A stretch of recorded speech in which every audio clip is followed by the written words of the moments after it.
Hello friends, let us continue our history optional classes. और world history में topic चल रहा है हमारा सोशलिज्म एंड मार्क्सिज्म। सो अभी तक socialism and marxism in the previous two sessions हमने कॉन्सेप्ट्स को समझा सोशलिज्म के, एंड देन मार्क्सिज्म के कॉन्सेप्ट्स को हमने समझा।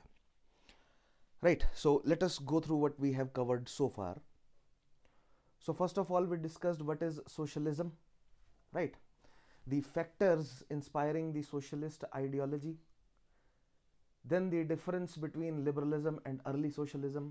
Then we discussed about early socialist thinkers like Robert Owen, like Saint Simon or Saint Simon, Charles Fourier, right, their contributions, their limitations, and then a realist French thinker Louis Blanc or Louis Blanc.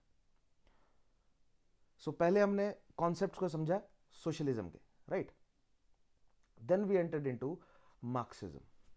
So we discussed about the theories, few of the theories given by Marx, such as the Marxian concept of self-alienation.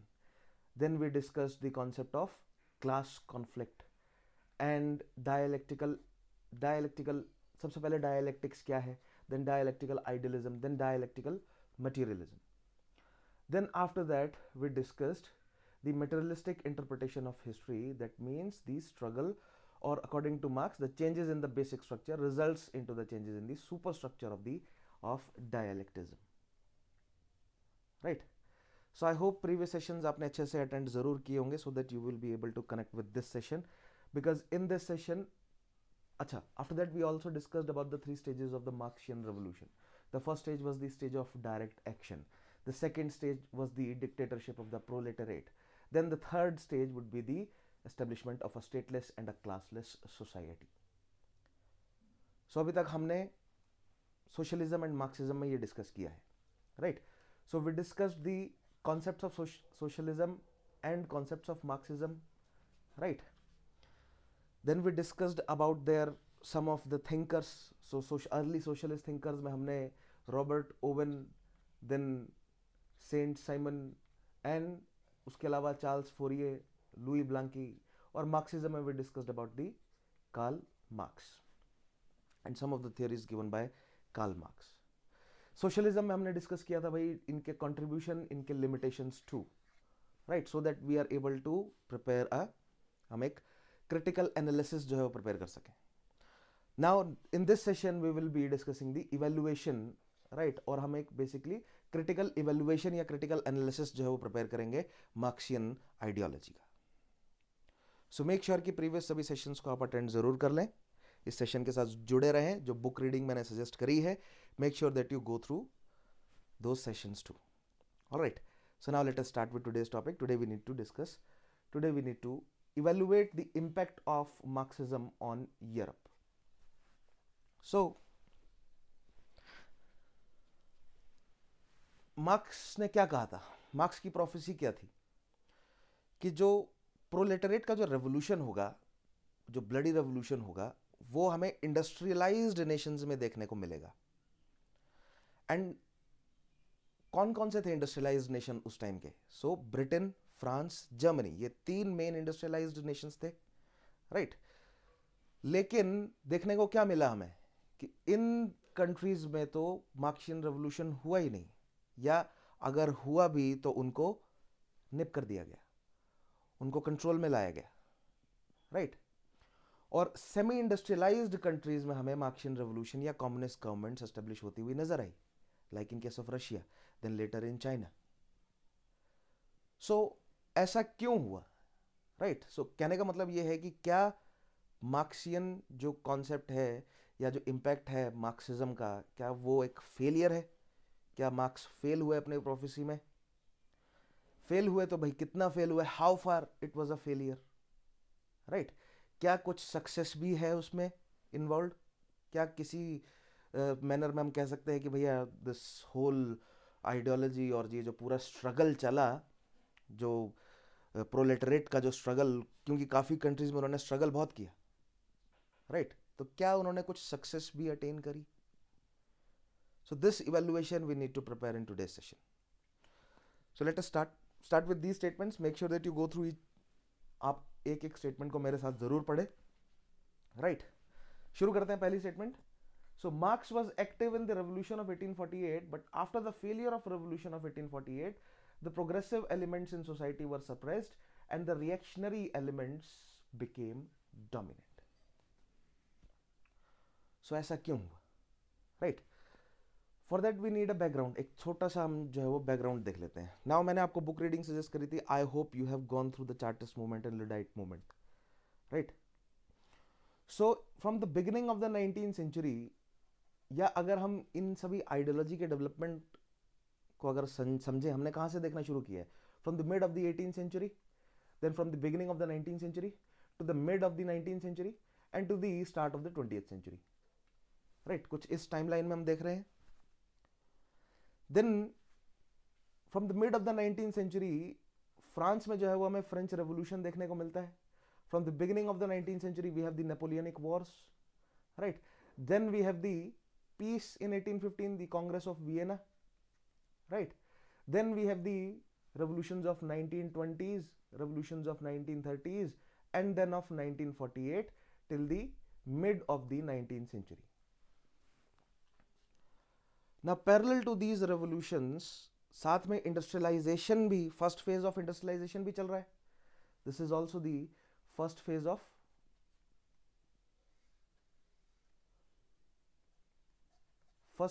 Industrialisation और industrial revolution.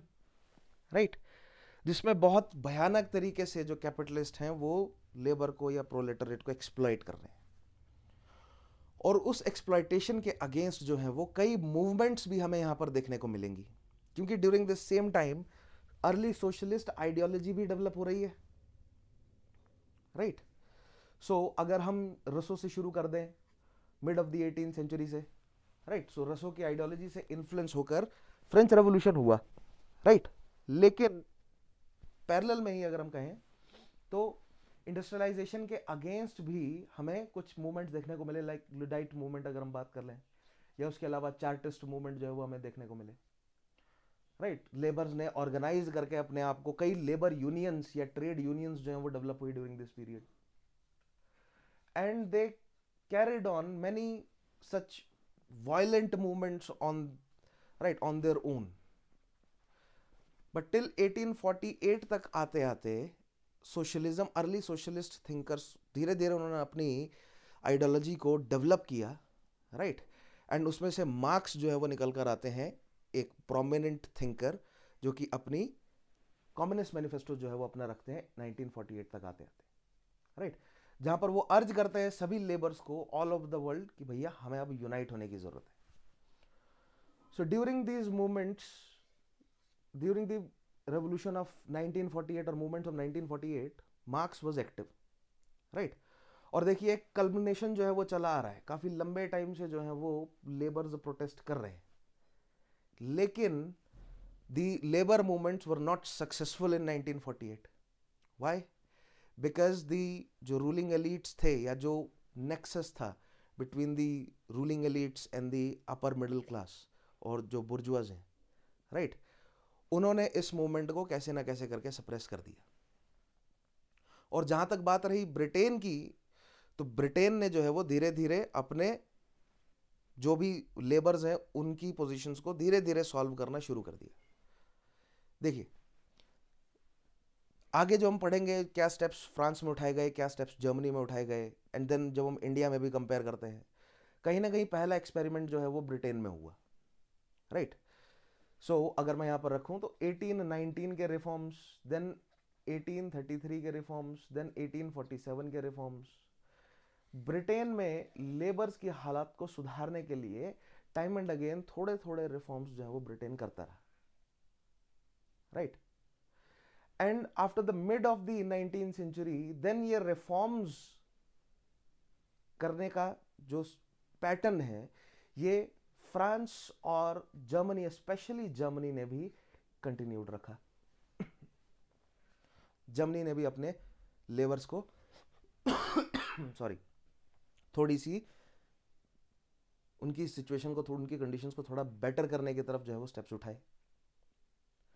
तो क्या out of the goodness of their heart वो ऐसा कर रहे थे? क्या सही में उनको प्लाइट जो है वो नज़र आया लेबर्स का कि इनकी कंडीशंस बहुत ख़राब है, हमें थोड़ा ठीक कर देना चाहिए?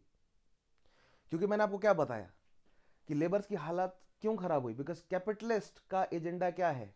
कैपिटलिस्ट का एजेंडा है to maximize their profit, right? Capitalists want to maximize their profit. So in order to maximize their profit, labours को सबसे ज़्यादा से ज़्यादा एक्सप्लॉइट करना पड़ेगा, उनकी कंडीशन को ज़्यादा से ज़्यादा बुरा रखना पड़ेगा।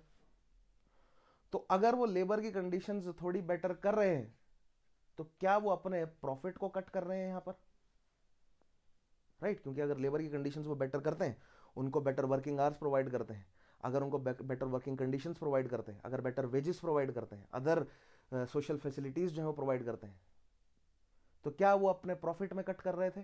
तब जाकर उन्होंने अपने लेबर्स को बेटर जो है वो कंडीशंस प्रोवाइड करी, राइट? तो जवाब है नहीं। मार्क्स ने क्या कहा था? मार्क्स ने कहा कि भैया जो बेसिक स्ट्रक्चर है वो शेप कर रहा है सुपर स्ट्रक्चर को।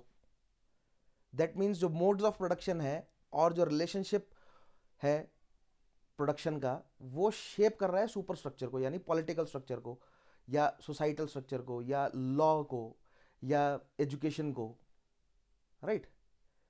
वो सुपर स्ट्रक्चर को शेप कर रहा है। So I hope in the previous session हमने ये अच्छे से समझा है। एंड जो सुपर स्ट्रक्चर है वो इन टर्न असिस्ट कर रहा है बेसिक स्ट्रक्चर को, और ये साइकिल जो है वो चला जा रहा है, राइट? सो मार्क्स क्या अर्ज करते हैं? That we need to change the basic structure. हमें बेसिक स्ट्रक्चर को चेंज करना है ताकि हम, क्योंकि बेसिक स्ट्रक्चर शेप कर रहा है सुपर स्ट्रक्चर को, राइट? हमें रिलेशनशिप ऑफ प्रोडक्शन जो है वो चेंज करना है। हमने मोड्स ऑफ प्रोडक्शन अपने कंट्रोल में लाने हैं, प्रोलेटरेट को, राइट? तभी सुपर स्ट्रक्चर जो है वो चेंज होगा, तभी लॉज जो है वो लेबर्स के अकॉर्डिंग बनेंगे, तभी पॉलिटिकल सिस्टम जो है वो लेबर्स के अकॉर्डिंग बनेगा। लेकिन अब देखिए, ये सभी अपने साथ पॉपुलर सपोर्ट जो है वो मार्क्स क्यों जुटा सके? क्योंकि लेबर्स की कंडीशन क्या है? बुरी है, दयनीय है, बद से बदतर है। तो अगर British government, and for that matter after 1850s, Germany की गवर्नमेंट, यानी government under auto von Bismarck, अगर वो लेबर की कंडीशन जो है वो थोड़ी बेटर कर दें, राइट? लेबर्स को जो लीडरशिप प्रोवाइड की जा रही है उन्हें अगर वो थोड़ा रिप्रेजेंटेशन दे दें, राइट? लेबर्स को रिप्रेजेंटेशन दे दें, यानी सुपर स्ट्रक्चर में अगर वो चेंज कर दें, लोग अगर थोड़े खुश हो जाए, राइट? सो जो पॉपुलर मूवमेंट है वहां से थोड़ा सा डाइवर्ट हो जाएंगे लोग। तो अगर पॉपुलर मूवमेंट में शिज्म क्रिएट कर दिया जाए, पॉपुलर मूवमेंट में अगर लोगों को डिस्ट्रैक्ट कर दिया जाए, वहां से लोगों को अगर हटा दिया जाए, राइट, थोड़ी सी उनकी पोजीशन को ठीक करके, तो सुपर स्ट्रक्चर में अगर चेंजेस किए जाए तो बेसिक स्ट्रक्चर जो है वो चेंज नहीं होगा। बेसिक स्ट्रक्चर जो है वो किसके किसके फेवर में रहेगा? बुर्जुआ के, अपर मिडिल क्लास के, रूलिंग एलिट्स के, राइट? तो कुछ यही स्टेप ब्रिटेन ने भी उठाया। ब्रिटेन ने इसकी शुरुआत करी इन दी अर्ली और the first half of the 19th century से ही, एंड दिस वाज कंटिन्यूड, ये स्टेप जो है वो ब्रिटेन ने in the first half of the 19th century में उठाया, and it was continued in the second half too, and Germany ने ये स्टेप उठाया in the second half of the 19th century, right? यानी कि बेसिक स्ट्रक्चर को जो change करना चाह रहे थे मार्क्सिस्ट, वहां से उनको डाइवर्ट करके उन्हें जो है वो सुपर स्ट्रक्चर को चेंज करने में लगा दिया, राइट? ताकि बेसिक स्ट्रक्चर इंटैक्ट रहे। But in order to do that, सवाल वही है, सवाल यह है कि भैया अगर लेबर्स की पोजीशन को सुधारना है तो कैपिटलिस्ट को अपने प्रॉफिट को कट करना पड़ेगा। तो वर दोस कैपिटलिस्ट रेडी टू अपने प्रॉफिट को, क्या वो काटने के लिए तैयार थे, राइट? क्या इतना वो भला सोच रहे थे कि हम अपने प्रॉफिट को कम कर दें और लेबर्स के प्रॉफिट को, लेबर्स को जो है वो थोड़ा पोजीशन बेटर कर दें उनकी, राइट? तो ये समझने के लिए थोड़ा सा मॉडर्न इंडियन हिस्ट्री की भी नॉलेज हमें चाहिए। Now this is how world history is connected with modern Indian history. I hope in the previous sessions मैंने आपको थोड़े थोड़े बीच बीच में कॉन्सेप्ट ऐसे दिए हैं जिससे हम मॉडर्न इंडियन हिस्ट्री को वर्ल्ड हिस्ट्री से अच्छे से कनेक्ट कर सकें। देखिए कितना नीट है। ब्रिटेन की बात करें ना, याद होगा आप लोगों को, ब्रिटेन 1783 में 13 कॉलोनीज यूएस की छोड़ देता है। पॉलिटिकल कंट्रोल जो है वो कॉलोनिस्ट को दे दिया जाता है, राइट। लेकिन अपना इकोनॉमिक इंटरेस्ट, यानी कि जो देन यूएसए जो बना वो इकोनॉमिकली ब्रिटिश एम्पायर का हिस्सा बना रहा। और मैंने आपको बताया था from 1783 till 1848 till the establishment of the crown Raj in India, जितना पैसा ब्रिटेन ने कमाया 13 कॉलोनीज से after leaving 13 colonies politically, after actually they were 17 colonies when they left, but 13 colonies के रूप में हम पढ़ते हैं nevertheless. So when they left those 13 colonies, जितना पैसा उन्होंने इन दिस टाइम फ्रेम में कमाया उतना ही पैसा उन्होंने लगाया इंडिया को सब्जुगेट करने में, राइट। यानी कि पैसा कहां लगाया? इंपीरियलिज्म में। इंपीरियलिज्म में जो है वो पैसा लगाया, और केवल पैसा लगा नहीं रहे हैं, इंपीरियलिज्म में पैसा लगाने से वो कमा भी रहे हैं।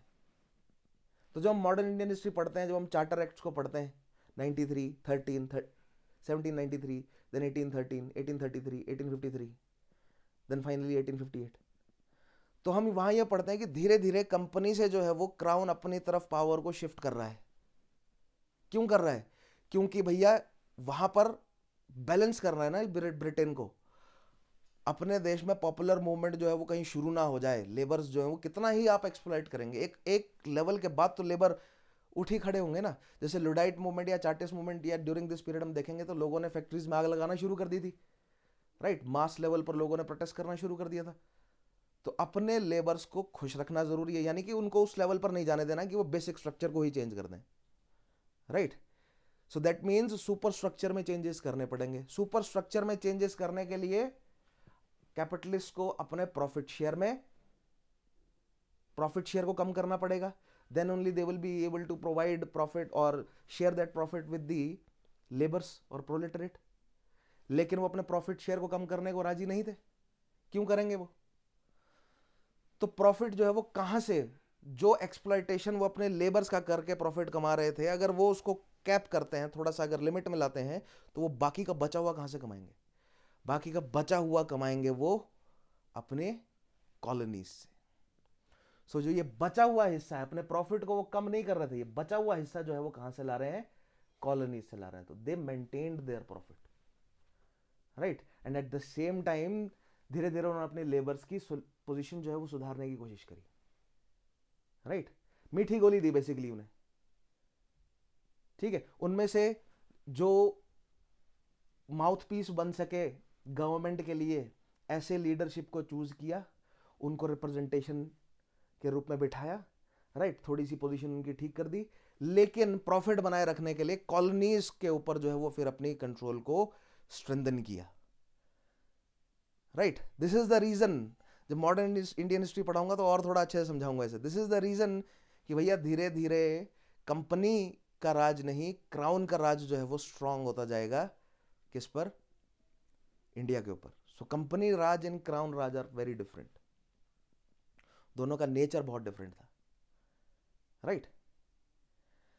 तो इंडिया से पैसा आ रहा है, इंडिया से जो पैसा आ रहा है वो कैपिटलिस्ट जो है वो अपने पास मतलब अपना प्रॉफिट बनाए रख रहे हैं, और गवर्नमेंट जो है वो बदले में थोड़ी थोड़ी करके पोजीशन जो है वो ठीक करता जा रहा है अपने लेबर्स की, ताकि लेबर जो है वो बेसिक स्ट्रक्चर को चेंज करने ना उतर आए। सुपर स्ट्रक्चर में थोड़े थोड़े चेंजेस जो है वो गवर्नमेंट ने अपनी तरफ से कर दिए, ताकि लोग डाइवर्ट हो जाए, रेवोल्यूशन की तरफ ना जाए। And that was the reason that in 1948 तक आते आते, जब इतना पॉपुलर सपोर्ट मार्क्स के साथ था, 1948 में इतनी जबरदस्त लेवल पर रेवोल्यूशंस हुई, but still it failed, specially in the industrialized Nations. और उस समय सबसे ज्यादा इंडस्ट्रियलाइज कौन था? ब्रिटेन, क्योंकि ब्रिटेन में धीरे धीरे जो है वो उन्होंने लेबर की पोजीशंस को ठीक करने की कोशिश कर दी थी, राइट। सो आफ्टर 1848 कुछ समय तक जो है वो फिर मार्क्सिस्ट आइडियोलॉजी या मार्क्सिस्ट जो सपोर्टर्स हैं वो थोड़े शांत हो गए, right. So I hope you get this point. So जब मॉडर्न इंडियन हिस्ट्री जब हम पढ़ते हैं तो थोड़ा सा और बेटर तरीके से हमें समझ आता है, क्योंकि हम वहाँ पर थोड़ा और माइन्यूटली समझते हैं कि कैसे ये धीरे धीरे ब्रिटिशर्स ने कैसे इंडिया से प्रॉफिट बनाया, इंडिया से जो प्रॉफिट बनाया, राइट, उसके चलते उन्होंने अपने लेबर की कंडीशन जो है वो थोड़ी थोड़ी ठीक कर दी, बहुत ज़्यादा ठीक नहीं करी, थोड़ी थोड़ी ठीक कर दी। फ्रेंचाइज उनको थोड़ा सा, जो सफरेज है उसको थोड़ा सा एक्सटेंड कर दिया, वर्किंग आवर्स को थोड़ा कम कर दिया, राइट, वेजेस को थोड़ा बढ़ा दिया, और थोड़ा सा सिटीज़ को डेवलप करने को, सैनिटेशन और क्या बोलते हैं इसको, जो ड्रेनेज सिस्टम है, जो सैनिटेशन सिस्टम है, उसको थोड़ा सा दुरुस्त करने की कोशिश करी, राइट। लेकिन इसका फायदा कॉलोनीज को नहीं हुआ। Now similar thing Germany did after 1850s, because जैसे जैसे जर्मनी ने अपने आप को इंडस्ट्रियलाइज किया, जर्मनी भी अब इंपीरियल शक्ति, क्योंकि जर्मनी ने भी अपने लेबर को एक्सप्लॉइट किया, अब लेबर्स को जब एक्सप्लॉइट किया तो वहां पर भी पॉपुलर सपोर्ट जो है वो, पॉपुलर मूवमेंट शुरू होने लगा धीरे धीरे, तो उनको भी डाइवर्ट करने की जरूरत थी।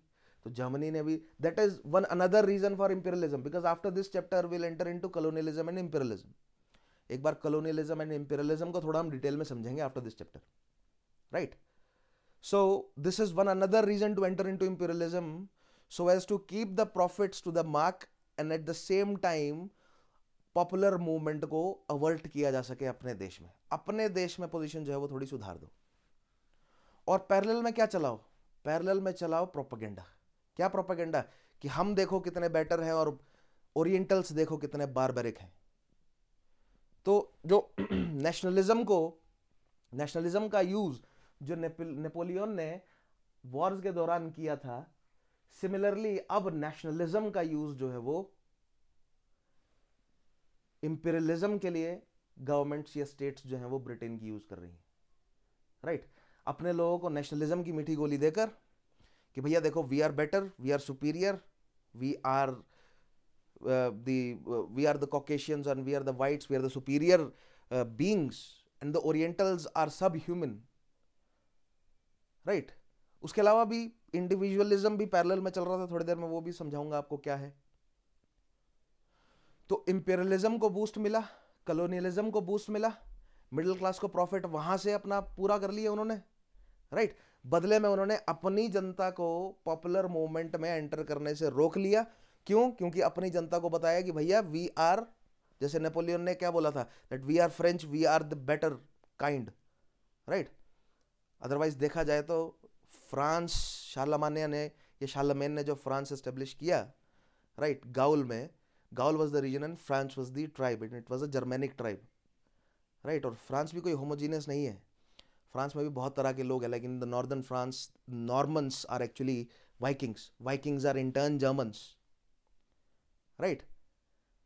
सो ये स्टडीज जो है वो थोड़ा बाद में हुई है, लेकिन उस समय नेपोलियन ने क्या कहा, that we are French, we are superior, और इस नेशनलिज्म के फरवर में उसने पूरा यूरोप जो है वो रौंद डाला, फ्रॉम मैड्रिड टू मॉस्को जो है वो at one time was under control of Napoleon.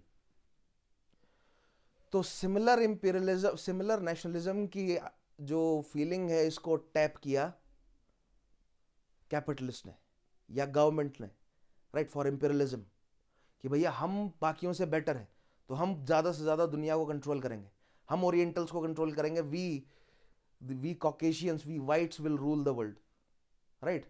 And not just मतलब white as a white, लेकिन we English will rule the world in the name of our crown, in the name of our king or queen, right? Same was the case of Germans.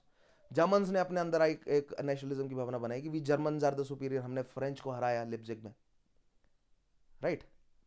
हमने Russia को जो है वो subdue करके रखा, हमने Poland अपने कंट्रोल में कर लिया, हमने ऑस्ट्रिया हंगरी को हैंडल कर रखा है, राइट। हम सबसे ज्यादा, हम सबसे बेटर टेक्नोलॉजी जो है वो डेवलप कर रहे हैं, ठीक है। जब आर्म्स रेस चल रही थी 1870s के बाद, जब आर्म्स रेस चली, and due to the reason, and that was the reason, one of the major reason behind world war one, वो आर्म्स रेस कि इंडस्ट्रियल या इंडस्ट्रियलाइजेशन की जो रेस है, तो वो जर्मनी के अंदर जो है वो एक नेशनलिज्म की भावना भरती है जर्मन्स के अंदर, that we are superior in every aspect from Britain, तो क्यों ना हम जो है वो दुनिया की एक बड़ी इंपीरियलिस्टिक शक्ति बने।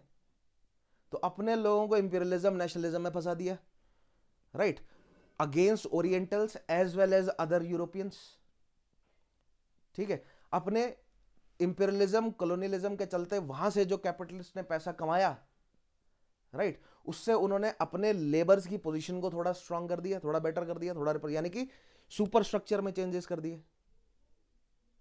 इससे हुआ क्या, जो ये पॉपुलर मूवमेंट इकट्ठा हो रहा था in the industrialized nations specially, जो पॉपुलर मूवमेंट इकट्ठा हो रहा था to change the basic structure, वो रियलाइज हो ही नहीं सका। लेकिन due to the threat of the popular movement, governments को सोशलिस्ट आइडियोलॉजी थोड़ी अपनानी पड़ी और सोशल जस्टिस अपने लेबर्स को, सोशल एंड इकोनॉमिक जस्टिस अपने लेबर्स को प्रोवाइड करना पड़ा, right. This is the critical analysis of Marxism of Europe, or this is the evaluation of the Marxism of Europe. I just gave you the whole concept, right? Then now we'll go through the statements only.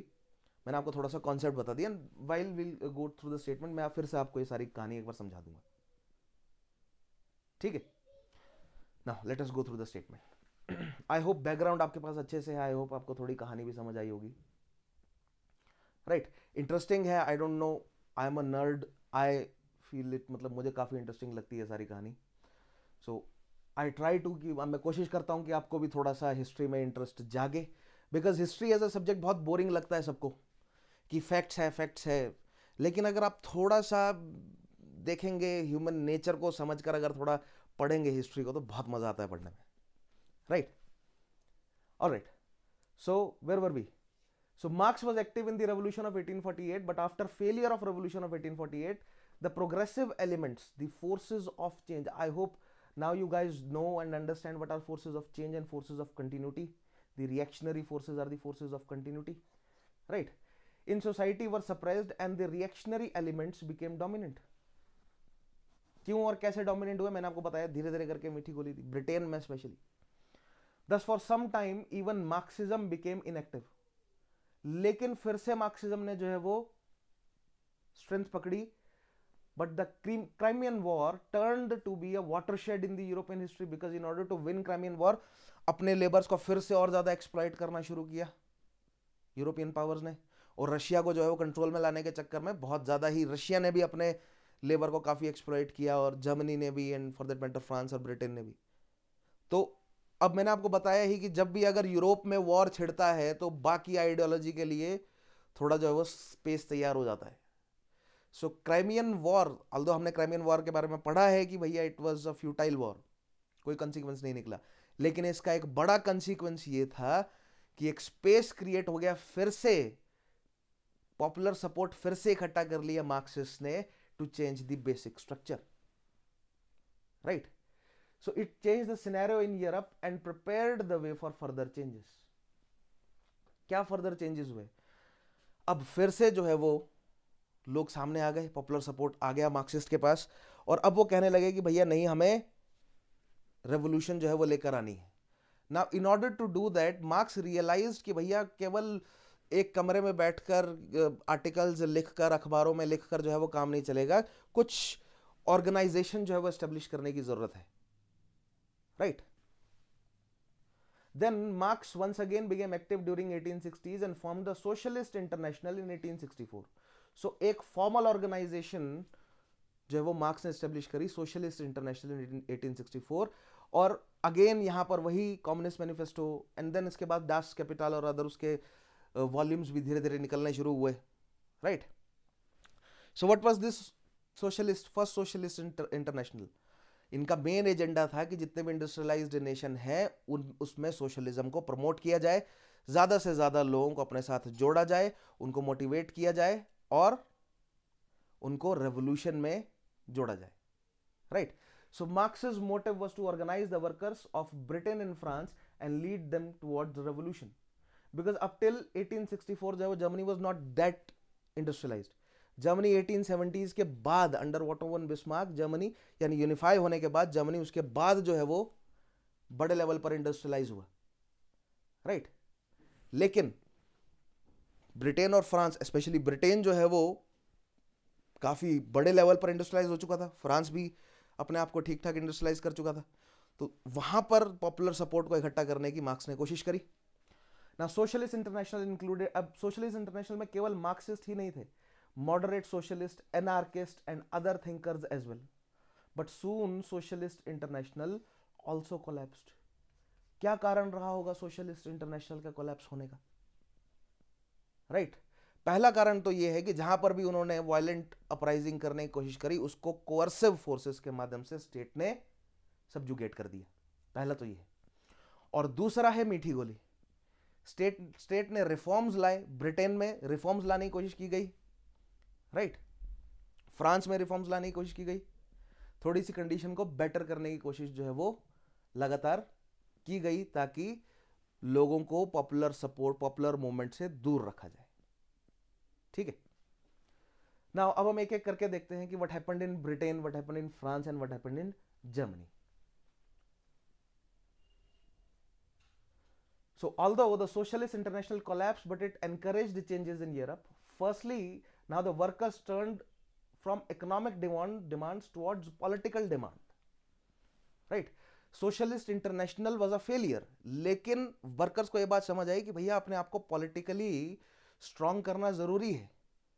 या हम इस तरह भी कह सकते हैं कि ये प्रोपेगेंडा जो है वो चलाया गया कैपिटलिस्ट द्वारा कि भैया बेसिक स्ट्रक्चर छोड़ो, सुपर स्ट्रक्चर को चेंज करने में काम करो।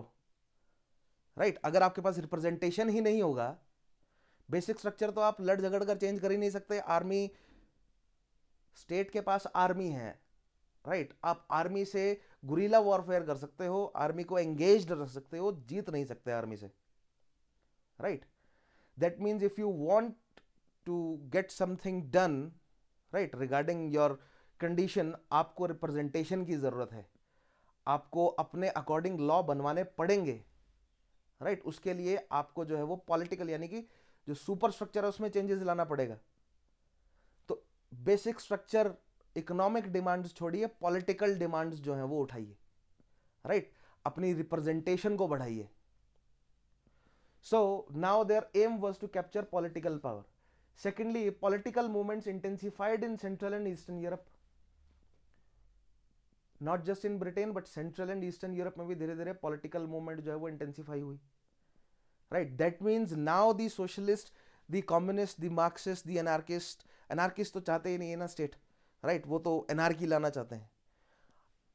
Communism is also a type of anarchy, right because अगर स्टेट नहीं होगी so that is the state of anarchy, right. लेकिन अभी जो है वो to reach that level first we need political strength, हमें जो है वो पॉलिटिकल पावर की जरूरत है, तभी हम अपने हिसाब से लॉज बना पाएंगे अपने लिए। क्योंकि धीरे धीरे लोगों को समझ आया ना कि भैया जो गवर्नमेंट रिफॉर्म्स ला रही है ये एट द एंड ये मीठी गोली ही है, राइट ये हमें डिवाइड करने की ही कोशिश कर रही है government. So now in Britain and then in France और फिर जर्मनी एंड देन रशिया में भी धीरे धीरे कई पार्टीज जो है वो डेवलप हुई in the lines of same lines of socialist international की तरह ही कई ऐसी सोशलिस्ट पार्टीज डेवलप हुई जिनकी अब डिमांड थी, बिकॉज सोशलिस्ट इंटरनेशनल की डिमांड थी बेसिक स्ट्रक्चर को चेंज करने की, but that was a failure. लेकिन सोशलिस्ट को, कम्युनिस्ट को यह बात समझ आई कि बेसिक स्ट्रक्चर तो चेंज होने से रहा, या अगर बेसिक स्ट्रक्चर को चेंज करना है तो पहले सुपर स्ट्रक्चर पर थोड़ा सा काम करने की जरूरत है हमें, क्योंकि सुपर स्ट्रक्चर ऑल्सो एड्स, या सुपर स्ट्रक्चर जो है वो सपोर्ट करता है बेसिक स्ट्रक्चर को। अगर बेसिक स्ट्रक्चर शेप कर रहा है सुपर स्ट्रक्चर को तो सुपर स्ट्रक्चर सपोर्ट कर रहा है बेसिक स्ट्रक्चर को। तो सुपर स्ट्रक्चर में चेंजेस लाएंगे, अगर वो सपोर्ट हम अपने अकॉर्डिंग करेंगे देन ये साइकिल जो है वो हमारे फेवर में चलेगी। ये उन्होंने रियलाइज किया और मैनी सच सोशलिस्ट पार्टीज जो हैं वो ब्रिटेन में, जर्मनी में, रशिया में एस्टेब्लिश हुई, right. Like in case of Britain labour party जो है वो एस्टेब्लिश होती है 1890s में, और वो फाइनली 1920s में जाकर अपनी गवर्नमेंट भी बना लेती है। It took them around 3 decades, right. आप मुझे बताएंगे 1924-25 के आसपास सोशलिस्ट लेबर पार्टी की जो गवर्नमेंट बनी उनके लीडर कौन थे? पहले धीरे धीरे करके उन्होंने कंस्टिट्यूएंसीज कैप्चर करने की कोशिश करी एंड फाइनली उन्होंने सेंटर में वेस्टमिंस्टर में अपनी पार्टी की गवर्नमेंट भी जो है वो एस्टेब्लिश करी, राइट। और वो हुआ कैसे? Labour movements became intense in Britain. A major strike was organised at London dockyard in 1889. After this, Labour Party was formed in London and it carried out various welfare works for the labourers. Thus, Marxism's influence kept on decreasing in Britain. Now, इसके parallel में अब India को रखो। India में अगर उन्होंने labours को या लेबर पार्टी को थोड़ा 1890s में अगर सपोर्ट देना शुरू किया, तो 1892 में इंडिया के लीडर्स जो हैं वहाँ जाकर क्या बोल के आ रहा है, क्या बोल कर आए थे, राइट? देन 1909 का रिफॉर्म, 1919 का reform, are these things connected with each other, right? क्या ये चीजें कनेक्टेड हैं? पढ़ेंगे हम मॉडर्न इंडियन हिस्ट्री के अंदर। नेवरदलेस एक बड़ा लेबर मूवमेंट होता है लंदन डॉकयार्ड पर, लाखों के हिसाब से लोग जो है वो इकट्ठा होते हैं, ठीक है, थ्रू आउट ब्रिटेन, कई जगहों पर जो है वो इस तरह के labour movement, intense labour movement होते हैं। फाइनली लेबर पार्टी जो एस्टेब्लिश होती है वो, उनके पास इतना पॉपुलर सपोर्ट आ जाता है कि that they started entering into main stream politics, and finally in the 1920s they establish their own government, right?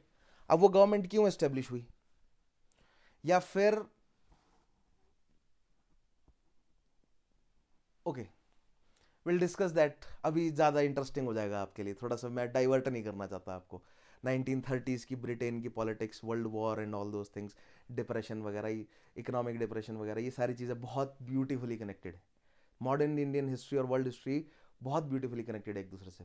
Problem यह है कि हम वर्ल्ड हिस्ट्री को अलग करके पढ़ते हैं, हमें सोचते हैं कि फैक्ट फैक्ट फैक्ट फैक्ट, ठीक है? वर्ल्ड हिस्ट्री और मॉडर्न इंडियन हिस्ट्री को बहुत, अब स्पेशली 1870s के बाद जो है वह स्पेशली बहुत जोड़कर पढ़, इनफैक्ट 1848 के बाद बहुत जोड़कर पढ़ने की ज़रूरत है। उससे पहले भी है इन्फ्लुएंस, उससे पहले भी जोड़कर पढ़ना है हमें, बट स्पेशली 1848 के बाद तो बहुत ही ज़्यादा जोड़कर पढ़ने की ज़रूरत है। खैर, सो सोशलिस्ट लेबर मूवमेंट्स, यानी कि मार्क्सिज्म का इन्फ्लुएंस क्या है? मार्क्सिज्म क्या कह रहा है?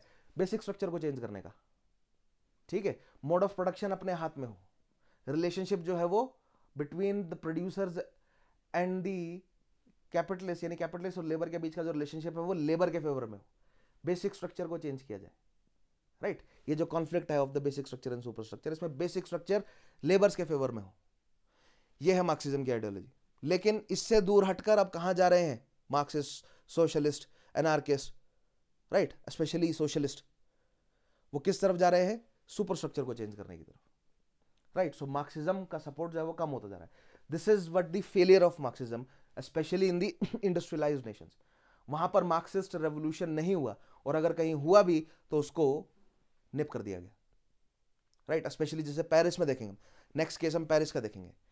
पेरिस में after the battle of sedan, for a brief period of 2 months, the socialist, the communists, they established their government, or they controlled Paris, right, for 2 months.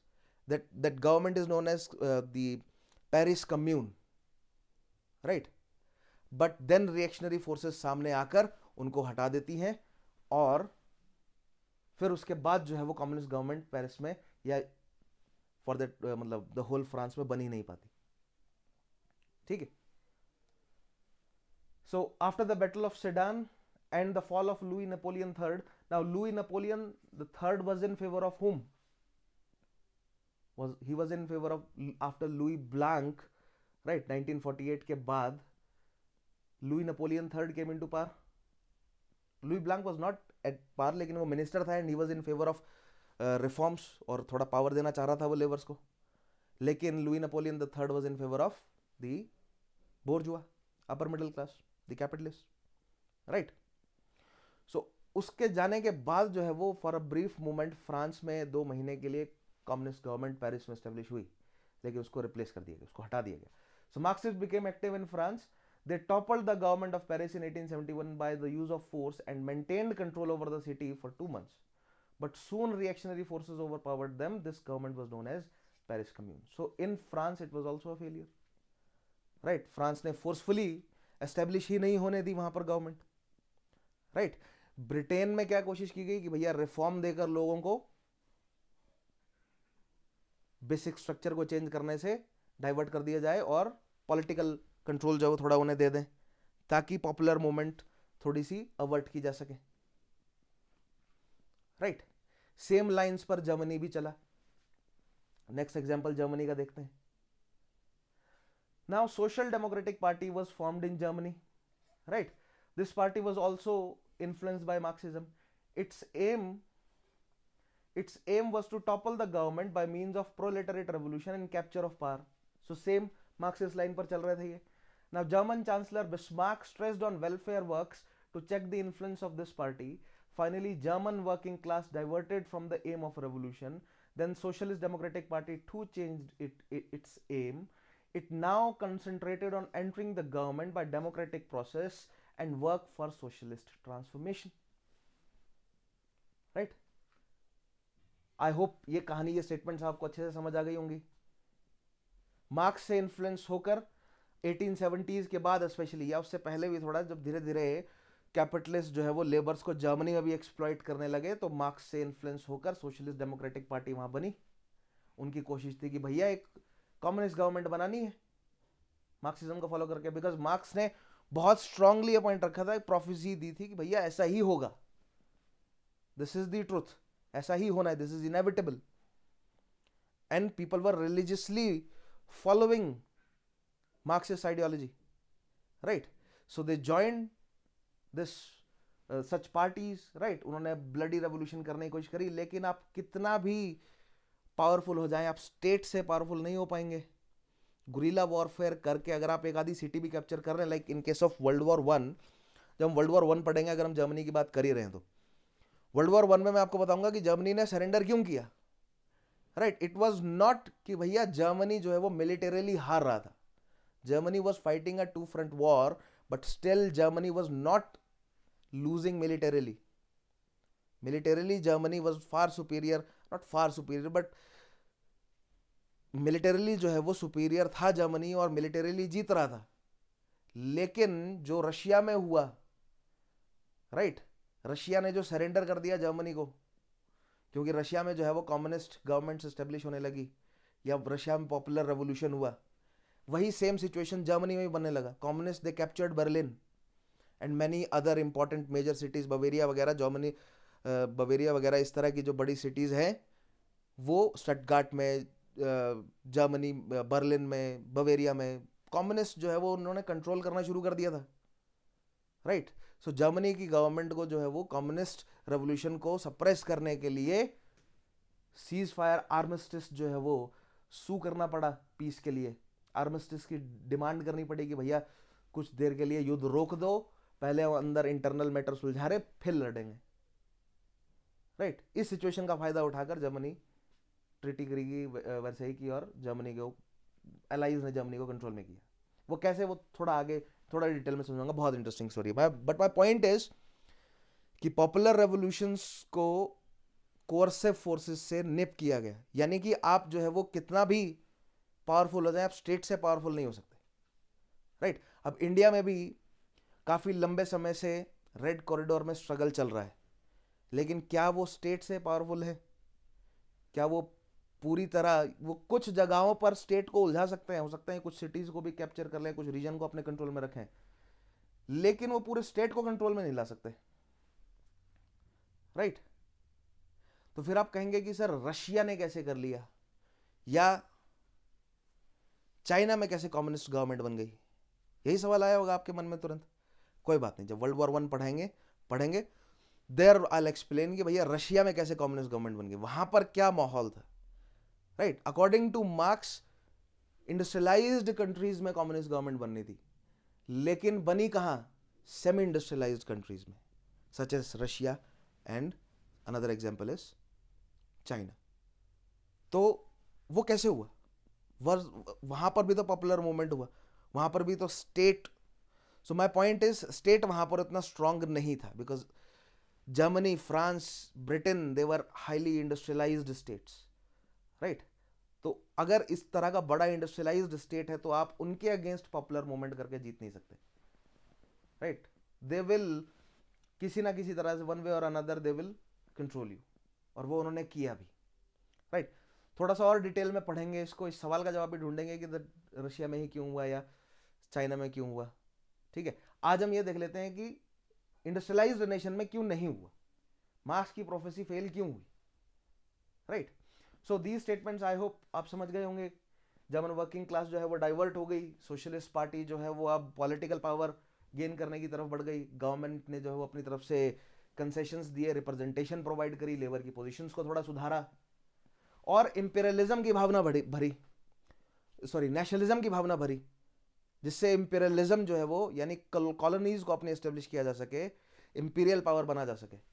तो वो sense of superiority German soldiers में भरा गया, German लोगों में भी भरा गया, that we are superior than French and British and Russian alike, right, we are superior than the orientals and we are the whites, and eventually वो Aryans वाला कॉन्सेप्ट आ जाएगा, that we are Aryans and we are the superior race, और rest जो है वो सब हमारे कंट्रोल में होना चाहिए during the times of Hitler, right. खैर वेयर वाज आई, यस, सो ये स्टेटमेंट्स आप समझ गए, ठीक है। जर्मनी में भी पॉपुलर मूवमेंट को डाइवर्ट कर दिया गया पॉलिटिकल मूवमेंट की तरफ, राइट। और वो पैसा कहां से लाए, वो जर्मनी भी एक इंपीरियलिस्टिक पावर बन चुका था। अफ्रीका में जर्मनी ने भी जो है वो थोड़ी बहुत प्रॉपर्टी कंट्रोल में कर ली थी। इन the next chapter colonialism and imperialism, I'll explain this in detail. All right, आगे बढ़ते हैं। So apart from these countries, Marxists were active in other countries as well, such as Denmark, Sweden and Switzerland, but they were not successful in carrying out proletariat revolution, right? Why they were not successful? Because obviously जो आसपास के बड़े देश हैं उन्होंने support किया, suppress किया उस मूवमेंट को, right? Now Marx died in 1883. Now according to the prophecy of Marx, the proletarian revolution had to take place in those countries which were most industrialized. So such revolution had to take place in Britain or Western Europe or in Germany, right? It is said that Marx himself organized the first socialist international in order to spread the socialist ideas in Europe. But in spite of the best of the efforts by Marx, the revolution was averted in Western Europe and in Germany, especially after his death. Labour Party establish हो गई after his death। जो socialist democratic party है Germany की, changed it's nature. तो जब तक marks जिंदा था या उसके बाद जब तक एंगल्स भी जिंदा रहा, तब तक जो है वो सोशलिस्ट, जो मार्क्सिस्ट जो आइडियोलॉजी है वो इंडस्ट्रियलाइज नेशन में थोड़ी स्ट्रांग रही। इनके जाने के बाद जो है वो उनका नेचर धीरे धीरे चेंज होता गया, पॉलिटिकल पावर या पॉलिटिकल कंट्रोल की तरफ वो बढ़ गए, राइट। ये चेंज होगा लेनिन के आने के बाद, राइट। अब रशिया की कहानी थोड़ी अलग है, it is a semi industrialise nation, but still वहां पर कम्युनिस्ट गवर्नमेंट जो है वो बनती है, एक सोशलिस्ट गवर्नमेंट जो है वो स्टेब्लिश होती है, राइट। या वहां पर मार्क्सिज्म जो है वो, या एक मार्क्सिज्म की लाइंस पर गवर्नमेंट जो है वो बनाई जाती है, प्रोलेटरेट की डिक्टेटरशिप एस्टेब्लिश करने की कोशिश की जाती है। लेकिन ऐसा होगा नहीं, Russia will eventually develop into a capitalist state, right. China भले ही अपने आप को एक कम्युनिस्ट कंट्री कहता हो, लेकिन China has its own type of capitalism, ठीक है। That is why this is the, ये एक बड़ा रीजन है कि भैया जैसे मैंने आपको कहा कि the communist they never succeeded, right, in establishing a stateless classless society, और कम्युनिस्ट सोसाइटी जो है एस्टेब्लिश करने में कामयाब वो नहीं रहे, या कम्युनिस्ट गवर्नमेंट एस्टेब्लिश करने में कामयाब नहीं रहे वो। क्यों? क्योंकि जहां पर बनी भी communist government, they have capitalist nature, right. So यानी कि एक मिडिल ग्राउंड अचीव किया जा सकता है, that is socialism. Socialist government establish की जा सकती है, and that is what exactly happened in Europe of that time. To control or to avert popular movements in their own countries, socialist republics declare किया European countries को अपने आप को, right. कई यूरोपियन कंट्रीज जो है वो अपने आप को सोशलिस्ट डेमोक्रेटिक कंट्रीज कहने लगी, ठीक है वो बेसिकली कैपिटलिस्ट ही, राइट। लेकिन थोड़ा सा उन्होंने social justice and economic justice अपने लोगों को प्रोवाइड किया ताकि पॉपुलर मूवमेंट्स को कर्व किया जा सके, right? Now let us look at the statements. Why was the revolution averted in Western Europe? Although मैंने आपको थोड़ा कॉन्सेप्ट समझा दिया है क्यों वेस्टर्न यूरोप में मार्क्सियन रेवोल्यूशन नहीं हो सका, लेकिन still let us go through these statements, alright, because one और टू मोर पॉइंट्स आपको यहाँ मिल जाएंगे। Now actually Marx underestimated the capacity of the capitalism to evolve in order to adapt to the new challenges. Now this is something that Marx बहुत सारी चीजें marks को समझ नहीं आई, ठीक है।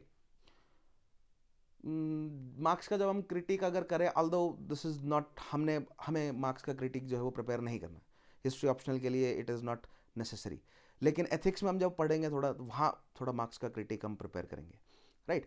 लेकिन कुछ अगर मैं थोड़े बहुत पॉइंट आपको बताऊं तो जैसे पेजेंट्स को उसने इग्नोर किया, ओरिएंटल्स यूरोपियन कहते थे, rest of the those who are not whites they are orientals for them, and by their own understanding orientals were subhuman species and they were barbaric and they were primitive societies and what not, right? जबकि ऐसा है नहीं, Europeans वर primitive, बहुत primitive थे European. It is only like last 300 और 400 years so थोड़ा सा माहौल यूरोप में सुधरा है, राइट। इंडिया में अरेबिया में, मतलब the western Asian region, the South Asian region, China, बहुत एडवांस सिविलाइजेशंस बहुत पहले से मौजूद है, राइट। खैर the west is not ready to accept it just yet. जैसे हम इंडिया में हम पॉपुलर करते हैं किसे, हम अब जो है वो अपने लोगों को बहुत बार बार ये बताया जाता है कि भैया गोल्डन, पहले बोला जाता था गोल्डन पीरियड था, राइट। उसको हमने क्रिटिकली एनालाइज किया है, ठीक है, but still there were a lot of scientific discoveries जो कि इंडिया में हुई, mathematics, geography, geometry, astronomy, astrology, right, in the sphere of other sciences and technologies, बहुत in the sphere of philosophy, in the sphere of polity, economics, बहुत development हुआ India में। तो हम इंडिया के बारे में तो समझते हैं, बट सेम डेवलपमेंट जो है वो चाइना में, सिमिलर डेवलपमेंट्स चाइना में भी हुए, सिमिलर डेवलपमेंट वेस्टर्न एशिया में भी हुए, right. Baghdad was once a centre of learning, a huge centre of learning. वो अलग बात है कि चाइना और इंडिया से ही बहुत सारी लर्निंग्स वहां तक पहुंची है, but still it developed itself a huge centre of learning until it was destroyed by Mongols, right? So that's not the point. The point is there were a lot of misconceptions in the, मतलब बहुत misconception, बहुत concepts को miss किया marks ने, और उसमें से एक बहुत बड़ा अंडर एस्टिमेशन उसने लगाया कैपिटलिस्ट या कैपिटलिज्म की टेंडेंसी टू इवॉल्व। कैपिटलिज्म देखिए बेसिकली हर चीज में से पैसा कमाना है, अगर पॉपुलर मूवमेंट है तो उसमें से भी पैसा, उसमें से भी फायदा निकालना है अपना। मार्क्सिज्म आ गया तो इसको अब कैसे प्रॉफिट में बदला जाए, ये जो कैपिटलिज्म की जो मतलब ये जो इवॉल्व करने का, अपने आप को चेंज करने की जो कैपेसिटी है, इसको अंडर एस्टिमेट कर गए मार्क्स, राइट। कैपिटलिज्म जो है वो मार्क्सिज्म से भी उन्होंने बेनिफिट निकाल लिया, पॉपुलर सपोर्ट लोग ऑलरेडी इकट्ठा करे मार्क्स ने, उनको घुसा दिया नेशनलिज्म में, उनको घुसा दिया इंपीरियलिज्म की तरफ, राइट। लोगों को इकट्ठा करके दिया मार्क्सिस्ट ने, सोशलिस्ट ने, और उन लोगों को नेशनलिज्म की तरफ घुसा दिया, वहां से प्रॉफिट निकाल लिया। सो सच थिंग्स जो है वो अंडर एस्टिमेट कर गए मार्क्स। सो पहला पॉइंट देखिए क्या है, नाउ बुर्जुआ और bourgeoisie class and the aristocratic class formed a joint front against the rising proletariat class. सबसे पहला तो ये कारण है कि भैया अपने इंटरेस्ट को प्रोटेक्ट करने के लिए जो अपर सेक्शंस है सोसाइटी के, उन्होंने एक दूसरे के साथ वो जुड़ गए, जबकि बहुत पुरानी बात नहीं है। In the early few decades of the 19th century and of the last few decades of the 18th century, जो मिडिल क्लास है, जो बुर्जुआ है, वो अपर क्लास से ही लड़ रहा था, राइट। लेकिन this is the capacity of capitalism to change. लेकिन जैसे ही लोअर क्लास प्रोलेटरेट जो है वो पॉपुलर सपोर्ट, क्योंकि वो मासेज हैं, जैसे ही वो यूनाइट होने लगे तो दोनों क्लासेस जो है वो क्लैश नहीं, जुड़ गए एक दूसरे के साथ, राइट। और खड़ी हो गई अगेंस्ट किसके, लोअर क्लासेस के। किस वे में खड़े हो गए, एक तो कोर्सिव फोर्स है ही, लेकिन आइडियोलॉजिकल वे में उनको घुसाया, इकोनॉमिकल चेंजेस से हटाकर उनको पॉलिटिकल चेंजेस की तरफ घुसा दिया, राइट। सोशलिज्म, मार्क्सिज्म, राइट, उस आइडियोलॉजी से हटाकर उनको नेशनलिज्म, इंपीरियलिज्म की तरफ घुसा दिया, बिकॉज आइडियोलॉजी, क्योंकि अपर मिडिल क्लास है, राइट, पॉलिटिकल थिंकर्स और एजुकेशन, लॉ, राइट, यानी कि पूरा सुपर स्ट्रक्चर उनके कंट्रोल में है ना। The next point is growing benefit of imperialism was the second factor. In other words, capitalist class of Europe moved to colonies for fresh exploitation and spared its workers from exploitation for some time. Rather, the capitalists of Europe gave some profit to their workers from the wealth they carried back from the colonies. ये मैंने आपको explain किया, right. Imperialistic यानी कि अपनी colonies को, जैसे Britain ने धीरे धीरे इंडिया को कंट्रोल करना शुरू किया, वहां से जो प्रॉफिट आया उससे थोड़ा अपने लोगों को जो है वो उनकी कंडीशन थोड़ी थोड़ी सुधारते गए वो, right. Same case of Germany, Germany भी जो है वो थोड़ा थोड़ा इंपीरियलिस्टिक पावर बना और वहां से जो वेल्थ आ रही है उससे उन्होंने अपने लोगों को थोड़ा सा शांत किया, राइट। सो डाइवर्ट कर दिया, जो कॉलोनीज को एक्सप्लॉइट किया उस फ्रेश एक्सप्लॉइटेशन से अपने कैपिटलिस्ट ने अपने प्रॉफिट को बनाए रखा और लेबर्स की भी जो है वो कंडीशंस थोड़ी बेटर करी, राइट, ताकि पॉपुलर मूवमेंट्स को अवर्ट किया जा सके, रेवोल्यूशन को अवर्ट किया जा सके। Now, after a threat from Marxism, third reason is after a threat from Marxism, Western European countries initiated the welfare measures for their workers. Now, threat तो है ही, so एक deterring force की तरह जो है वो Marxism ने काम किया. This is the success of Marxism. Right, despite of all its failures, this is the success of Marxism, that it acted as a deterrent, a threat. कि अगर लेबर्स को आप हद से ज्यादा पुश करोगे तो वो काम नहीं करेगा। तो कहीं ना कहीं रॉबर्ट ओवन की ही बात आ जाती है। रॉबर्ट ओवन ने क्या कहा था कि भैया अपने लेबर्स को खुश रखोगे तो एफिशिएंसी बढ़ेगी। तो वही कहीं ना कहीं जो है वो बाद की स्टेट्स ने भी फॉलो किया, राइट, कि एक हद से ज्यादा एक्सप्लॉइट करेंगे तो वो एक थ्रेट बन जाएगा, क्योंकि लोग अगर मार्क्स के अम्ब्रेला के अंदर नहीं इकट्ठा होंगे लोग तो किसी और लीडर के अंडर इकट्ठा हो जाएंगे, जैसे लेनिन के अंडर इकट्ठा हुए, माओ जेडोंग के अंडर इकट्ठा हो गए, राइट, किसी और लीडर के अंडर जो है वो लोग इकट्ठा हो जाएंगे, ठीक है। तो ये थ्रेट जो है वो इसको कंटेन रखने की जरूरत है। और कैसे रखा जाएगा इसको कंटेन? लेबर्स की थोड़ा वेलफेयर मेजर्स जो है वो अपनाकर। So naturally their workers were diverted from the revolution. क्यों? क्योंकि लोग रेवोल्यूशन में क्यों उतर रहे हैं? क्योंकि दुखी है। थोड़े से लोगों को खुश कर दो तो रेवोल्यूशन अपने आप बट जाएगी, राइट। सो यही divide and rule, similar divide and rule Britain ने इंडिया में भी खेला है। कैसे खेला है समझेंगे, बहुत मजेदार कहानी है वो तो। Now marks thought that the state is merely an instrument of exploitation. अब ये गलती थी मार्क्स की एक और। मार्क्स को लगा कि स्टेट तो बनाई एक्सप्लॉयटेशन के लिए है और केवल अपर मिडिल क्लास को सपोर्ट कर रहा है, राइट, लेकिन ऐसा नहीं है। स्टेट सॉरी स्टेट एक बहुत कॉम्प्लेक्स मशीनरी है और सभी क्लास डायरेक्टली और इनडायरेक्टली स्टेट के साथ इन्वॉल्व हैं। But actually state structure is based on an elaborate network of cooperation between various classes and interest groups. Hence state structure जो है वो बहुत ड्यूरेबल है। या मोटे तौर पर अगर मैं कहूँ तो आप पॉपुलर रेवोल्यूशन से सिटीज को कैप्चर कर सकते हैं, स्टेट को टॉपल नहीं कर पाएंगे, पूरी स्टेट टॉपल नहीं कर पाएंगे अगर वो स्ट्रॉन्ग इंडस्ट्रियल स्टेट है तो। लाइक पेरिस में जो हुआ, लाइक जर्मनी में जो हुआ, लाइक ब्रिटेन में जो हुआ। तो स्टेट जो है वो एक बहुत ड्यूरेबल स्ट्रक्चर है, ठीक है। केवल इस तरह डिवाइडेड नहीं है कि रूलिंग एलीट है, मिडिल क्लास है या बुर्जुआ है एंड देन प्रोलेटरेट है। प्रोलेटरेट अपने आप को इकट्ठा कर, सो दिस इज, तो मार्क्स जो है वो थोड़ा सा थियोरेटिकल ज्यादा थे। ऐसा नहीं है कि प्रोलेटरेट को आप इकट्ठा कर देंगे तो वो ऊपर से हटा देंगे, नहीं, ये कनेक्टेड हैं सभी, राइट। रूलिंग एलीट हो सकता है लोअर सेक्शन से भी जुड़े हुए हों। स्पेशली ब्रिटेन ने बहुत बहुत मास्टरफुली ये किया है। ब्रिटेन के जो ड्यूक्स हैं, right, they were suppose to serve in the military, and this is not just the case of the dukes of Britain but also of France and Germany वगैरह में भी, right. So this is how the upper echelons they were connected to the masses, right. क्योंकि हम India में बहुत सारे, जब हम गवर्नर जनरल्स गवर्नर्स को जो पढ़ते हैं, they are actually military aristocracy, और हम उनके आगे लॉर्ड पढ़ते हैं, नाम लॉर्ड्स हैं, वो लॉर्ड्स हैं।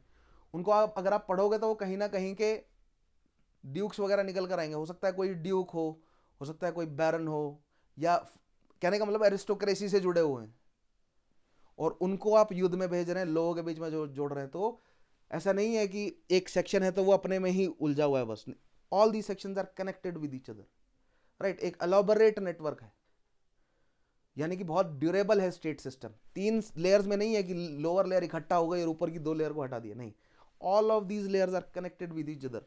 नेटवर्क है एक प्रॉपर, और आप तोड़ नहीं पाएंगे उस नेटवर्क को, ठीक है। So in that regard Marx was also wrong. Next question is, did Marxism prove ineffective in context of western Europe? Now although directly UPSC नहीं पूछेगा कि मार्क्सिज्म क्या है, पूछ भी सकता है, ठीक है। तो दैट इज वाई मैंने थोड़ा सा मार्क्सिज्म के कॉन्सेप्ट को आपको एक्सप्लेन कर दिया। लेकिन यूपीएससी कुछ इस तरह के सवाल ज्यादा पूछेगा आपसे ना, did Marxism prove ineffective in context of western Europe? और जैसे ये क्वेश्चन था, why was revolution averted in the western Europe? या अगर मैं एक दो क्वेश्चन आपको और बताऊं, सो क्वेश्चंस सच एज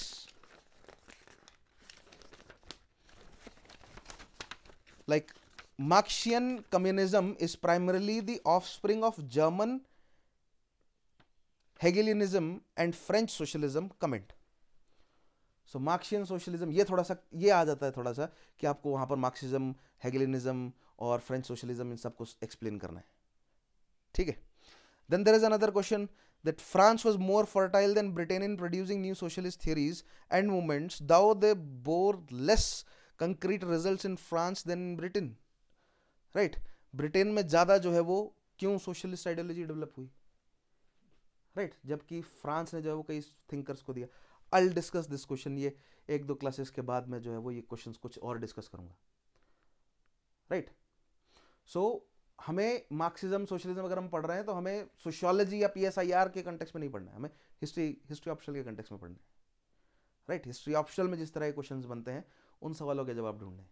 तो सवाल इस तरह के बन रहा है, why was revolution averted in western Europe, right, और did Marxism prove ineffective in context of western Europe. Similar question.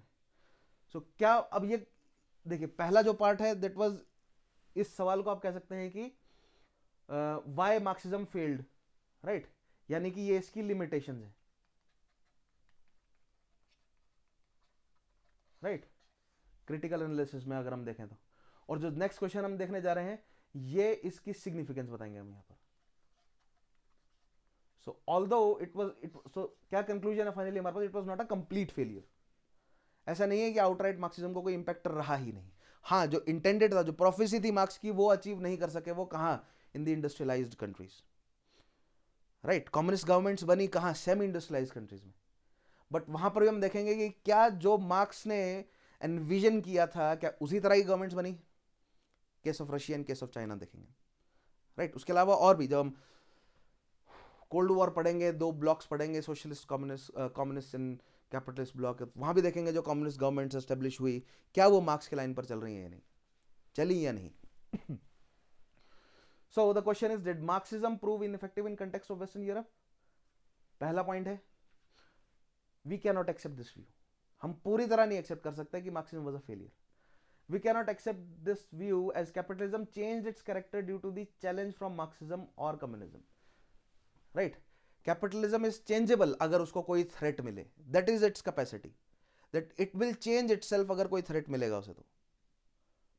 Right? और capitalism ने ऐसा नहीं है कि पूरी दुनिया में चेंज कर लिया. एक्सप्लॉइट तो दूसरी जगह कैपिटलिज्म ने किया ही, लेकिन एट द मोमेंट अपने घर में मेट्रोपॉलिटन में जो है वो कैपिटलिज्म ने अपना नेचर थोड़ा चेंज किया.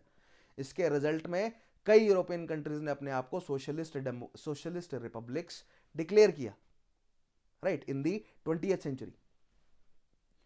Now, for example, almost all Western and few in the last of the 19th century too. For example, almost all Western European governments started to take care of their workers and introduce series of welfare measures, starting with Britain. मैंने आपको क्या कहा, इस तरह के जो भी कोई एक्सपेरिमेंट्स है वो पहले ब्रिटेन से शुरू होते हैं. So Britain 1819, 1833, 1847, then in the 1870s, then in 1890s Labour Party वगैरह जब इन्वॉल्व हुई, right? Now also up to the beginning of the 20th century, Western European countries introduced universal suffrage and they declared themselves to be socialist republics. So many Western European countries universal suffrage ले आती हैं. Western European countries जो हैं वो women को voting right provide करती हैं, right, universal suffrage आ जाता है. तो वो जो रिपब्लिक वाली भावना है लोगों में स्ट्रांग होती है. तो अल्दो इसको हम नेक्स्ट सेशन में और थोड़ा डिटेल में पढ़ेंगे, कॉलोनियलिज्म एंड इंपीरियलिज्म. इंपीरियलिज्म को कैसे, और क्योंकि जैसे जैसे हम वर्ल्ड वॉर की तरफ बढ़ेंगे तो इंपीरियलिज्म को कैसे, या कॉलोनियलिज्म, इंपीरियलिज्म एंड नेशनलिज्म और इंपीरियलिज्म जो है वो कैसे जुड़े हुए हैं आपस में, ठीक है. सो लोगों के अंदर वो नेशनलिज्म वाली भावना भर दी, लोगों को थोड़ा वेलफेयर मेजर दे दिए, राइट, लेकिन बदले में एक्सप्लॉइट कर रहे हैं अपनी कॉलोनीज को. अपने प्रॉफिट में कमी नहीं आनी चाहिए, राइट. क्यों? लेबर की पोजीशन सुधारनी है तो अपना प्रॉफिट कम करना पड़ेगा, ठीक है. तो लेबर की पोजीशन सुधारी भी जाए और अपना प्रॉफिट बना भी रहे या उसको बढ़ाया जाए, तो भैया इंपीरियलिज्म में उतरो, कॉलोनीज को और स्क्वीज करो, राइट. इसलिए धीरे धीरे कंपनी राज से क्राउन राज एस्टेब्लिश हो रहा है. क्यों? कंपनी राज में कंपनी के लोग जो है वो पैसा कमा रहे थे भर भर के, ठीक है। क्राउन को उतना ज़्यादा बेनिफिट नहीं मिल रहा था। मॉडर्न इंडियन हिस्ट्री में पढ़ाऊंगा क्या कॉन्ट्रैक्ट हुआ था, क्या क्या चार्टर में क्या कॉन्ट्रैक्ट हुआ था कंपनी और क्राउन के बीच में, ठीक है। Then another reason behind the मतलब कंप्लीट सक्सेस जो नहीं हो रहा पाई मार्क्सिज्म की, या फेलियर ऑफ मार्क्सिज्म अगर हम कह लें, that is the development of individualism parallel to Marxism. And this individualism का जो डेवलपमेंट होता है, राइट, दिस ऑल्सो सर्व्ड, ये नेशनलिज्म और इंपेरियलिज्म को भी सर्व करता है। सो पैरेलल में जैसे जैसे इंपेरियलिज्म नेशनलिज्म स्ट्रांग होता जाएगा in the latter half of the 19th century, वैसे वैसे मार्क्सिज्म कमजोर होता जाएगा, ठीक है। क्यों? क्योंकि इंपेरियलिज्म नेशनलिज्म स्ट्रांग होता जाएगा, वहां से पैसा आएगा, लोगों की लेबर की कंडीशन सुधरेगी, तो पॉपुलर मूवमेंट से वो दूर होते जाएंगे, मार्क्सिज्म जो है वो कमजोर होता जाएगा, ठीक है। इसके पीछे एक और कारण है, development of individualism parallel to Marxism, right. तो ये कैसे हुआ? तो मार्क्स ने लिखा कम्युनिस्ट मैनिफेस्टो 1848 में। 1849 में एक और बहुत इंपॉर्टेंट किताब आई, डार्विन ने लिखी Origin of Species, right. After Marx wrote Communist Manifesto, Charles Darwin wrote Origin of Species in 1859। और चार्ल्स डार्विन की ओरिजिन ऑफ स्पीशीज को बेसिस बनाकर सोशल डार्विनिज्म का कॉन्सेप्ट जो है वो बाद में डेवलप हुआ। In this book Darwin argued that there is gradual evolution of the species in nature. sorry so there is gradual evolution in the species in nature, ठीक है। यहां तक तो ठीक है, लेकिन वेट, यस, सोशल डार्विनिज्म का कॉन्सेप्ट जो है वो इसके बाद डेवलप होता है। सर्वाइवल ऑफ द फिटेस्ट का कॉन्सेप्ट इसके बाद डेवलप होता है, जो कि नेशनलिज्म को सपोर्ट करता है बहुत बड़े लेवल पर। क्यों? क्योंकि अब ब्रिटिशर्स कह रहे हैं कि भैया we are the fittest of all the European countries, we must rule over all over the world. Same French कह रहे हैं दैट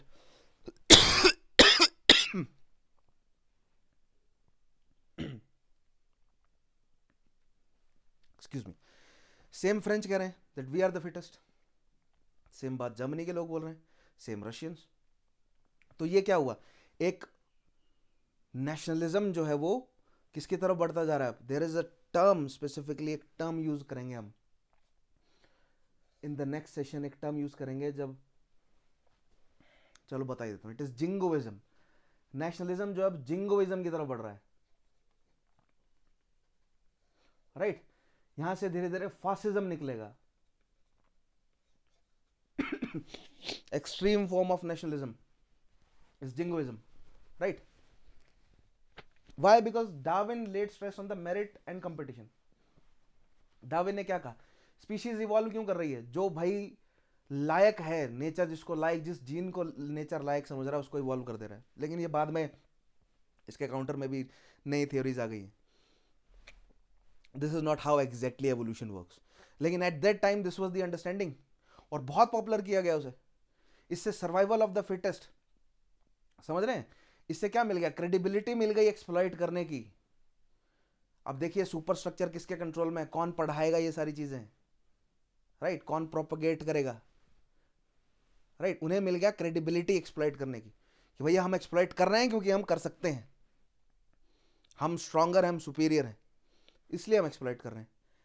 लेकिन हम अपने लोगों को नहीं करेंगे ज़्यादा, अब तुम शांत रहो, तुम टेंशन मत लो। हम ओरिएंटल्स को करेंगे, हम इंडियंस को करेंगे, हम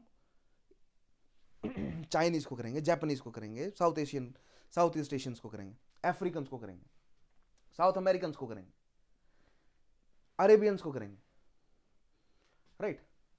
the more powerful and capable species survive while the weaker once get eliminated. The social Darwinism theory was developed by Herbert Spencer, a British thinker. He propounded the theory of survival of the fittest. So survival of the fittest was given by Herbert Spencer. It was based on social Darwinism, right, or Darwinist theory of evolution, but based on social Darwinism, right. Now social Darwinism criticized the welfare policies of the government and argued that it is against the law of nature. कि government जो है वो जो welfare दे रहा है ये nature के साथ खिलवाड़ कर रहा है. क्यों? क्योंकि नेचर में जो स्ट्रांग नहीं है, जो वीक है, नेचर उसको अपने आप एलिमिनेट कर देती है. तो बेसिकली कहने का मतलब ये क्रेडिबिलिटी दे रहे हैं कैपिटलिज्म को कि तुम जो सोशियो इकोनॉमिक सोशली और इकोनॉमिकली जो पुअर हैं लोग, उनको जो एक्सप्लॉइट कर रहे हैं, आप इसलिए कर पा रहे हैं क्योंकि वो सोशली इकोनॉमिकली वीक हैं. और वो वीक इसलिए हैं because it is the nature की वजह से वो वीक हैं. अगर वो स्ट्रांग होते तो वो अपने आप को उभार लेते. तो आप उनको एक्सप्लॉइट करें और स्टेट जो इनको दे रही है बेनिफिट्स, ये ठीक नहीं है. राइट. अब ये आइडियोलॉजी यूरोप में इतनी नहीं चली, लेकिन इसको बेस बनाकर कॉलोनीज में भरपूर एक्सप्लॉइटेशन किया गया. ठीक है, बहुत बड़े लेवल पर एक्सप्लॉइटेशन हुआ. Now, in a healthy competition, the stronger should survive and progress, and the weaker should get eliminated. In this way, social Darwinism encouraged rightist ideology, which led to militarism, racism, and imperialism in Europe. Right? So, social Darwinism को कहाँ employ किया गया? Welfare schemes जो हैं वो चलाई गई, लेकिन यूरोपियन कंट्रीज आपस में, यूरोपियन जो लोग हैं उनके आपस में जो है वो डिसेंशंस और दूरियां जो है वो बढ़ी. क्यों? क्योंकि नाउ जर्मन स्लेव्स को कह रहे हैं कि भैया we are superior. Right. Slaves Czechs को कह रहे हैं नहीं हम सुपीरियर हैं. ब्रिटिश फ्रेंच को कह रहे हैं कि तुम्हारी हमारी तो पुरानी दुश्मनी है, British are superior than French. Otherwise अगर देखा जाए तो जो ब्रिटिशर्स हैं, जो विलियम द कॉन्करर ने जो इंग्लैंड में अपनी गवर्नमेंट एस्टेब्लिश करी, right, he was a Norman, he was French actually, but he was a French Viking. Vikings are German, French are in turn German. Right. जो Britain में जो Anglo Saxons हैं, they are actually German. So early there were other, like Britons एक tribe है जो Britain की है, Welsh जो है वो ब्रिटेन के, आयरिश जो है वो ब्रिटेन के हैं. Right. But there are a lot of different Germanic tribes जो पूरे जर्मनी में फैली हुई हैं. लाइक अगर हम रशिया की बात करें तो रशियंस, उन्होंने जो मॉस्को में पहले अपनी स्टेट बनाई, एक्चुअली पहले उन्होंने केव में स्टेट बनाई अपनी. They were actually Rus Vikings, and Vikings are in turn Germans, right? So Russians are in turn Germans. So मतलब जर्मेनिक ट्राइब्स, ऐसा नहीं है कि जर्मन्स एक यूनिक आइडेंटिटी है. There are many differences among different Germanic tribes, लेकिन कहीं ना कहीं बेसिस उनका बहुत सारी यूरोपियन स्टेट्स का बेसिस जो है वो जर्मेनिक ट्राइब्स में छुपा है. और कौन सी बताऊं मैं आपको? पोलिश नहीं है, पोलिश भी, yes, Polish is also a Germanic tribe. French is Germanic tribe, रूस वाइकिंग्स जर्मेनिक ट्राइब हैं. पूरे जो ये स्कैंडिनेविया है, ऑल दीज वाइकिंग्स दे खुद को वाइकिंग नहीं कहते थे वो. पहली बात तो वाइकिंग बहुत बाद में उनको टर्म दिया गया है.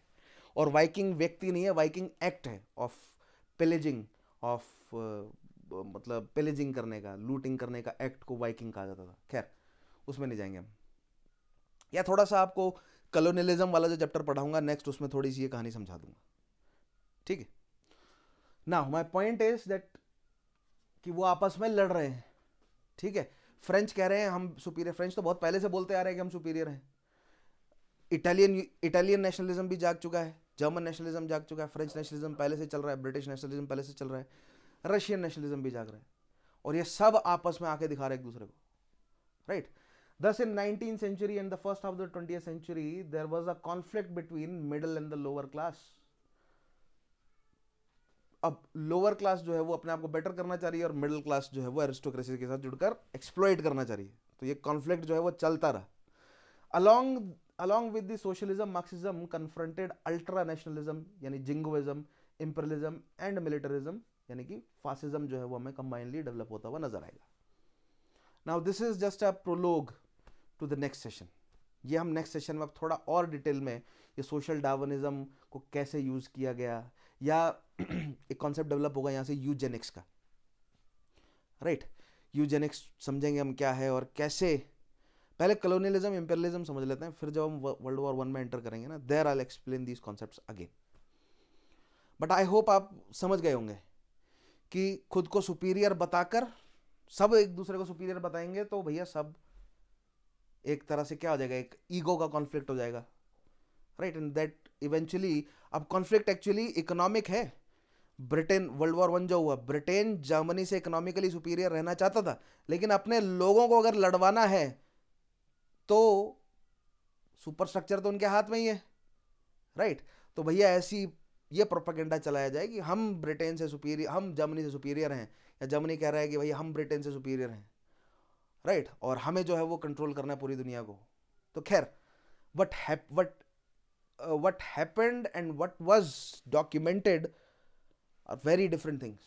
और जब हम वर्ल्ड वॉर पढ़ेंगे तो आई एक्सप्लेन बोथ, दोनों पर्सपेक्टिव्स आपको समझाऊंगा कि एक्चुअली में क्या चल रहा था और लोगों को क्या बताया जा रहा था, स्पेशली जो बुक्स में डॉक्यूमेंट हुआ है, जो आमतौर पर जो हमारे पास स्टैंडर्ड बुक्स होती हैं, इनमें जो हमने डॉक्यूमेंट जो हम पढ़ते हैं, right, there is a great बहुत बड़ा डिफरेंस है ना। ऑन दैट नोट, जो मॉडर्न वर्ल्ड हिस्ट्री है नॉर्मल लॉ वाली, उसको अब थोड़ा थोड़ा पहला चैप्टर वर्ल्ड वॉर वन वाला जो है वो पढ़ना शुरू कर दो, उसको छेड़ दो, क्योंकि अब एक हार्डली 1 और 2 सेशन है इंपीरियलिज्म कॉलोनियलिज्म को, उसके बाद हम वर्ल्ड वॉर वन में एंटर करने जा रहे हैं।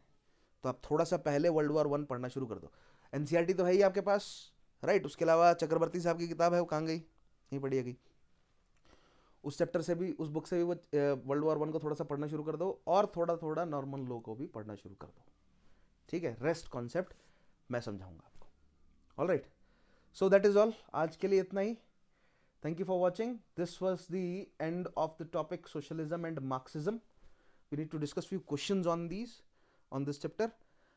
Next chapter that we are going to start is colonialism and imperialism, और साथ साथ में उसके हम nationalism भी समझ लेंगे, all right. So that is all. मिलते हैं next class में, तब तक के लिए अपना ध्यान रखिए, take care, have a nice day.